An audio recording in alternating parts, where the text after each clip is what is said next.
എന്നോട് ആവശ്യപ്പെട്ടു. ശോഭാ സുരേന്ദ്രൻ മറുപടി പറയണം എന്ന് ആവശ്യപ്പെട്ടതുകൊണ്ട് മാത്രമാണ് വളരെ തിരക്കുള്ള ഈ ദിവസം ഞാൻ ഇന്ന് ഈ മാധ്യമങ്ങളുടെ മുന്നിൽ വന്ന് ഇരിക്കാൻ കാരണമായത്. നന്ദകുമാറിനെ ഞാൻ കോടതിയിൽ പോലീസ് സ്റ്റേഷനിൽ ഞാൻ കൊടുത്ത പരാതിയിൽ DGP തീർച്ചയായിട്ടും നടപടിയെടുത്തിരിക്കണം. കാരണം DGP ദർവേഷ് സാഹിബ്, ബഹുമാനപ്പെട്ട DGP ദർവേഷ് സാഹിബ് എന്ന് പറയുന്നത് പിണറായി വിജയന്റെ വീട്ടിലെ അടുക്കള പണിക്കാരനല്ല. കേരളത്തിലെ ഏതൊരു സ്ത്രീക്കെതിരായിട്ടാണോ ആ സ്ത്രീയെ സമൂഹ മധ്യത്തിൽ അപമാനിക്കുന്നത്, ആ അപമാനം തുടർന്നുകൊണ്ടിരിക്കുന്നത്, ആ വ്യക്തിയെ കയറൂരി വിടാൻ വേണ്ടിയിട്ടല്ല.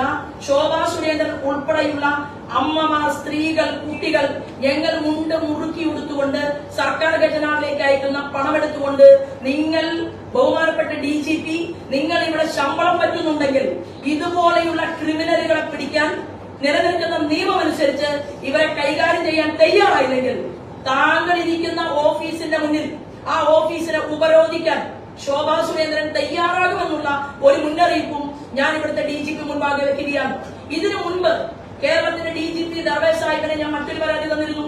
ആ പരാതി എന്തായിരുന്നു?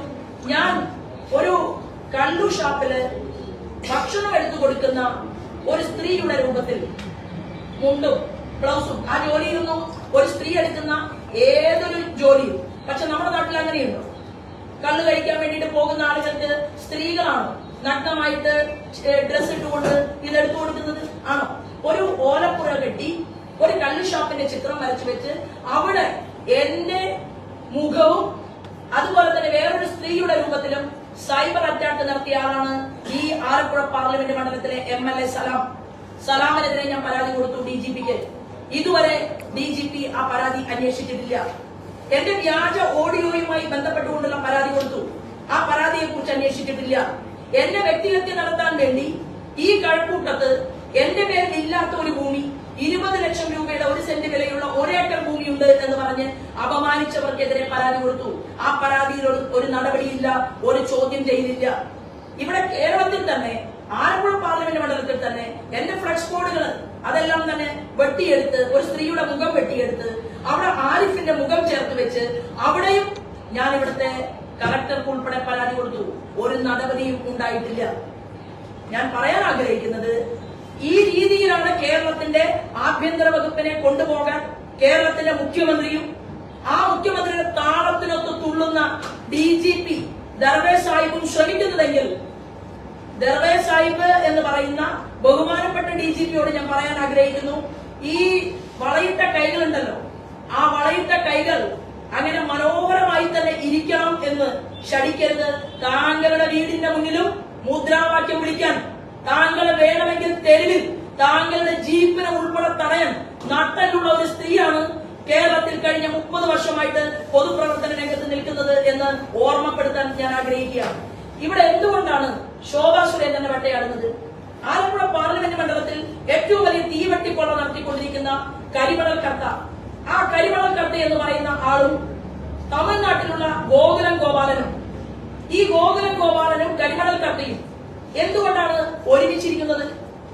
ശോഭാ സുരേന്ദ്രനെ പണം തന്ന് എങ്ങനെയെങ്കിലും ശോഭാ സുരേന്ദ്രൻ കരിമണൽ കർത്തയ്ക്കെതിരെ നടത്തുന്ന പ്രസംഗം ഇല്ലാതാക്കണം എന്ന തീരുമാനമെടുത്തുകൊണ്ട് ഗോകുലം ഗോപാലനല്ല, ഗോകുലം ഗോപാലന്റെ വല്യേട്ടം വന്നാലും ഓട പുല്ല് എന്ന് പറയാനുള്ള നല്ല ചങ്കൂറ്റം എനിക്കുണ്ട്. ഞാനത് ആർജിച്ചെടുത്തിട്ടുണ്ട്.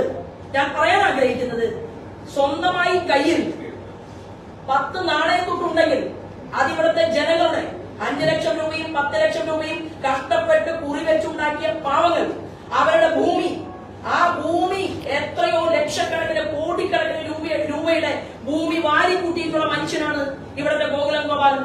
ഈ ഗോകുലം ഗോപാലൻ കളി തുടങ്ങിയിട്ട് കുറെ ദിവസമായി. ഞാൻ പറയാൻ ആഗ്രഹിക്കുന്നത്, എന്തുകൊണ്ടാണ് ശോഭാ സുരേന്ദ്രനെ വേട്ടയാടുന്നത്?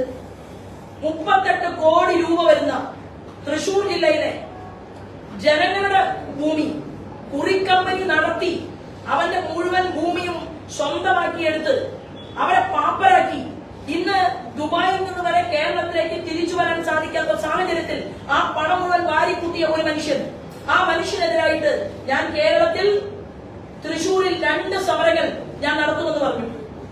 നടത്തിയില്ല, നടത്തേണ്ടി വന്നില്ല. ആ 2 സമരങ്ങൾ ഞാൻ നടത്താമെന്ന് പറഞ്ഞപ്പോ ആ പാവപ്പെട്ട ഭൂമി നഷ്ടപ്പെട്ടവർ പോലും പറഞ്ഞത് മനുഷ്യത്വമില്ലാത്ത ഒരു മനുഷ്യനാണ് ഈ ഗോകുലം ഗോപാലൻ. ആ ഗോകുലം ഗോപാലിനെതിരായിട്ട് ഒരു പ്രവർത്തനവും ശോഭാ സുരേന്ദ്രൻ നടത്തിയിട്ട് കാര്യമില്ല എന്നാണ്. ഞാൻ റെഡിയായിരുന്നു. ഞാൻ അതിന്റെ പേരിൽ അദ്ദേഹത്തെ വിളിച്ചു. ഞാൻ അദ്ദേഹത്തോട് പറഞ്ഞു, കേരളത്തിൽ നിലനിൽക്കുന്ന പലിശ ഗവൺമെന്റ് തീരുമാനിച്ച പലിശയല്ലാതെ കൊള്ളപ്പലിശ വാങ്ങാനാണ് തീരുമാനമെങ്കിൽ ഏത് വലിയ കസേരയിലാണ് താങ്കൾ ഇരിക്കുന്നതെന്നും നമ്മൾ നോക്കില്ല എന്ന് പറഞ്ഞ ഒരു കാര്യം തൃശ്ശൂരിൽ നടന്നത്. അത് കഴിഞ്ഞപ്പോ അതേ ഗോകുലം ഗോപാലൻ പറയുകയാണ്, ശോഭയെ എനിക്ക് വളരെ സ്നേഹമാണ്, ശോഭയോട് എനിക്ക് വളരെ താല്പര്യമാണ്.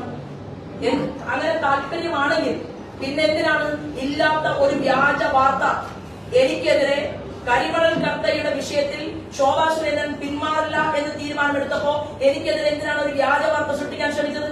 ആ വ്യാജ വാർത്ത സൃഷ്ടിച്ചു കഴിഞ്ഞപ്പോ ഗോകുലം ഗോപാലിനെ ഞാൻ ഫോണിൽ വിളിച്ചു. ഞാൻ ഗോകുലം ഗോപാലിനോട് പറഞ്ഞു, ഇതില്ലാത്ത വാർത്തയാണ്. ഈ ജില്ലാ കമ്മിറ്റിക്കെതിരെ ശോഭാ സുരേന്ദ്രൻ അഖിലേന്ത്യാ നേതൃത്വത്തിന് പരാതി കൊടുത്തിട്ടില്ല എന്നുള്ള വാർത്ത മനസ്സിലാക്കിക്കൊണ്ട് ശോഭാ സുരേന്ദ്രന്റെ സ്നേഹമാണെങ്കിൽ ആ വാർത്ത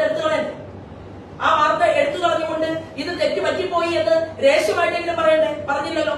അത് കഴിഞ്ഞ് ആ വാർത്ത രാത്രി വരെ ഓടിപ്പിക്കുന്ന ഒരു സാഹചര്യമാണ് കേരളത്തിൽ എനിക്ക് കാണാൻ സാധിച്ചത്. അപ്പൊ ഒരു ഭാഗത്ത് കരിമണൽ കർത്തയ്ക്ക് വേദനിച്ചാൽ ഗോകുലം ഗോപാലിന് വേദനിക്കും, വേറെ ചിലർക്ക് വേദനിച്ചാൽ ഗോകുലം ഗോപാലിന് വേദനിക്കും. KC വേണുഗോപാലിനും കരിമണൽ കർത്തയ്ക്കും രാജസ്ഥാനിലെ ശിശ്രാ മോളയ്ക്കും കേരളത്തിലെ സെക്രട്ടേറിയറ്റുകൾക്കകത്തു നിന്ന് ഫയലുകൾ മുക്കിക്കൊടുക്കുന്ന IAS ഓഫീസർ ടിക്കാറാം മീണയ്ക്കും വേദനിച്ചാൽ ഇവർക്ക് എല്ലാവർക്കും വേദനിക്കും. പിണറായി വിജയന്റെ മകളുടെ എക്സാലോജിക്കുമായി ബന്ധപ്പെട്ടിട്ടുള്ള കാര്യങ്ങൾ ദേശീയ ഏജൻസിയെ കൊണ്ട് അന്വേഷണത്തിന്റെ ഘട്ടത്തിലെത്തിച്ച അതിൽ പങ്കാളിത്തം വഹിച്ച ഒരാളാണ് ശോഭാ സുരേന്ദ്രൻ. പിണറായി വിജയന്റെ മകന്റെ അമ്മായി അച്ഛൻ പ്രകാശ് ബാബുവിന്റെ ക്യാമറ വെച്ച കേസ് അത് ദേശീയ ഏജൻസി മുൻപാകെ എത്തിച്ച ഒരാളാണ് ശോഭാ സുരേന്ദ്രൻ. ആ ക്യാമറ കേസിൽ 2 പേർ ഞങ്ങൾ ടെൻഡർ അടിക്കാൻ തയ്യാറാണ് എന്ന് പറഞ്ഞ ജെയിംസ് പാലഘട്ടത്തിനെയും അൽഹിന്ദ് കമ്പനിയെയും നേരിൽ പോയി കണ്ട് രേഖകൾ കൈപ്പറ്റിയിട്ടുള്ള ഒരാളാണ് ശോഭാ സുരേന്ദ്രൻ. എന്നാൽ അവർ പറയുന്നതാണ്, അവർക്ക് ഭീഷണിയുണ്ട്, അവരെ ജീവിക്കാൻ അനുവദിക്കില്ല. ഇപ്പോൾ തന്നെ മാർക്സിസ്റ്റ് പാർട്ടിയുടെ പ്രഗത്ഭനായിട്ടുള്ള നേതാവ് EP ജയരാജൻ ഭാരതീയ ജനതാ പാർട്ടിയിലേക്ക് ചേരാൻ തീരുമാനിച്ച് 90% കഴിഞ്ഞപ്പോ എന്തേ ഭയപ്പെട്ട് പിന്മാറിയത്? ജയരാജൻ അറിയാം, ഭീഷണി വന്നത് ചില്ലറ ഭീഷണി ആയിരിക്കില്ല. സ്വന്തം പ്രസ്ഥാനത്തിനകത്ത് പ്രവർത്തിക്കുന്നവർക്ക് പോലും